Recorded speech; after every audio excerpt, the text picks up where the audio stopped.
স্বাধীনতাৰ ৭৭ বছৰ পাছতো লখিমপুৰৰ ন আলি কন্দলি সংযোগী ৫খন গাঁৱৰ মাজত নাই এখন পকী দলং।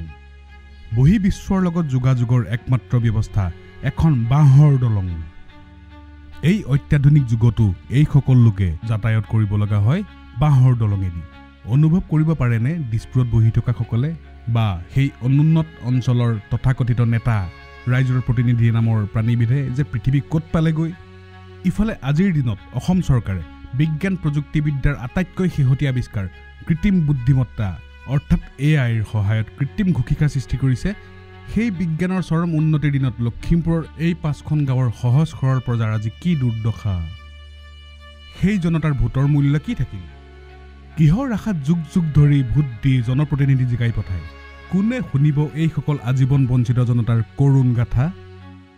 বাঢ়নি পানীয়ে আকৌ উটুৱাই নিলে বাঁহৰ দলং। ছাত্ৰ ছাত্ৰী ৰোগীৰ মাজত কিমান হাহাকাৰ অৱস্থা। চাওকচোন, এখন সাধাৰণ বাঁহৰ দলঙে ৫খনকৈ গাঁৱৰ শ শ মানুহক কৰি ৰাখিছিল বহি বিশ্বৰ লগত সংযোগ। কিমান উপহাসৰ কথা। শুনক ৰাইজে কি কয়। তলিলে যোৱা ৰাস্তাটো গোটেই দলংখন উটুৱাই লৈ গুচি গ'ল। গুচি যোৱা তেতিয়া মানুহ অহা যোৱা যাতায়াতৰ পথটো একেবাৰে হেৰি হৈছে।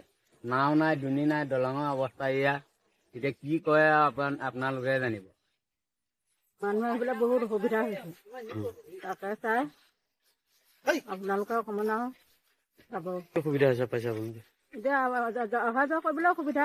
স্কুললৈ যোৱা ল'ৰা ছোৱালী মানুহ অহা যোৱা কৰা সেয়া অসুবিধা হৈছে। অসুবিধা এতিয়া দেখিছাই নহয় কেনেকুৱা পৰিস্থিতি হৈ আছে মানুহৰ। সেইকাৰণে চৰকাৰে কিবা আহ্বান জনাইছিব নেকি?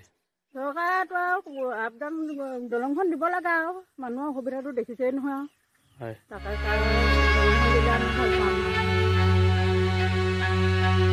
লখিমপুৰৰ পৰা Parashpati Hazarika report, Pragjyotishpur news live.